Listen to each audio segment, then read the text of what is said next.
부산의 한 가정집에서 매형과 함께 있던 아내의 남동생이 살해가 되는 사건이 얼마 전 있었습니다. 피해자의 누나인 50대 탈북 여성이 이번 살인 사건의 피의자로 경찰 조사를 받고 있다는 소식 사건 파일 24에서도 전해드렸는데요. 이 50대 탈북 여성은 사건 직후에 숨진 자신의 남편을 범인이라고 지목하기도 했지만 결국은 구속됐습니다. 아내이자 누나의 계획 범행이었던 것으로 드러나고 있습니다. 동생 살인 혐의 인정하시나요? 지금 좀 심정이 어떠십니까? 한 말씀 부탁드릴게요. 좀 답변. 오늘 법정에서 어떤 이야기를 하셨습니까? 또 어떤 변론하셨습니까?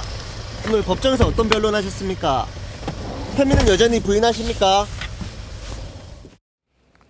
자, 본인이 죽인 게 아니라던 50대 누나가 구속이 됐는데요. 수면제 때문이라고요? 네, 맞습니다. 50대 탈북 여성은요, 지난 8월 부산 기장군의 한 아파트에서 40대 남동생을 살인한 혐의를 받고 있습니다.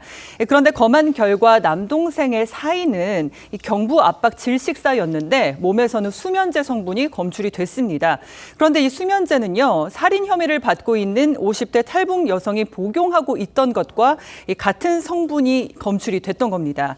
그리고 또 문제는 사건 이후에 사망한 남편의 혈액에서도 같은 수면제 성분이 나왔다는 건데요.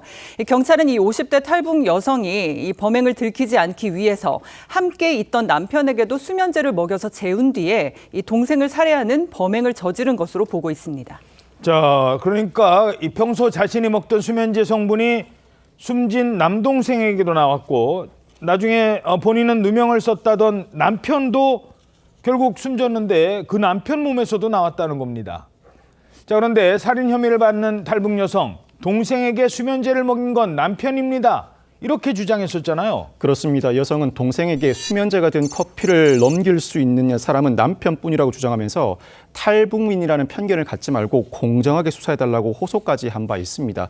그렇지만 경찰 수사 결과는 아내가 자신의 동생 그리고 남편에게까지 수면제를 몰래 먹였다는 것이었습니다. 남편은 용의자로 지목되자 당시 술을 한잔하고 잠들어 있었다면서 한사코 범행을 부인했고 몽유병이 있어서 처남과 다툰 건지 기억이 나지 않는다거나 그저 안방에서 TV를 보다가 잠들어서 아내가 집에 들어온 것도 몰랐다는 취지로 말한 것으로 알려졌는데 이 모든 게 수면제 때문이었을 가능성이 있습니다. 예. 자, 50대 여성은 자신이 아니라 남편이 범인이라고 주장하면서 이렇게 말하기도 했었습니다. 동생은 누나 없으면 못 살았고 가해자는 저랑 사이도 안 좋았었고 동생이 의지하고. 자, 그런데 그렇다면 범행 동기가 뭘까? 새로운 내용이 확인됐답니다.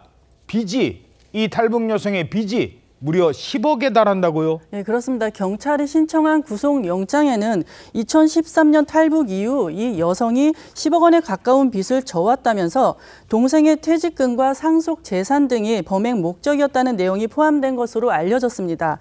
또 경찰 조사 결과 이 숨진 동생은 미혼으로 친누나인 여성이 유일한 상속인으로 알려졌는데요. 앞서 경찰 수사 과정에서 남동생이 사망할 경우 이 50대 여성이 수혜자로 되어 있는 약 2억 원 상당의 보험금이 존재한다는 사실이 확인된 바 있습니다. 남동생 사망할 경우 본인이 받는 2억 보험금. 빚에 시달리다 거액의 보험금을 노리고 이 사선을 함께 넘어온 자신의 친동생을 살해했다. 이런 추정이 나오는 겁니다. 자, 이 여성은 어떤 주장을 하고 있습니까? 그렇습니다. 50대 탈북 여사 같은 경우에는 내가 탈북민이기 때문에 법적 상속이 증명할 수가 없다. 그런데 보험금을 노리고 이런 범죄를 했다는 것은 아니다라고 주장하고 있고요. 하지만 경찰은 어떻게 보냐면은 이 여성이 피해자 시신을 발견했습니다. 했는데도 40여 분 동안에 신고를 안 하고 지체를 했고요. 뿐만 아니라 신고를 하려고 그러면 보통 112나 119에 신고하지 않습니까? 그렇죠. 그런데 자기가 평소에 알고 있는 보험을 설계사한테 먼저 연락했다는 겁니다. 어허. 이상하지 않습니까? 수사기관에 신고를 안 했으니까. 예. 그렇기 때문에 그 경찰에서는 구속영장을 청구를 했고요. 법원에서는 증거인멸 우려가 있다는 의미를 해가지고 구속영장을 발부한 상태인데 이 사항을 보게 되면 경찰에서 재판 이후로 10일 동안 수사를 하지 않습니까? 10일 내에 수사를 해서 검찰에 구속 송치할 예정입니다.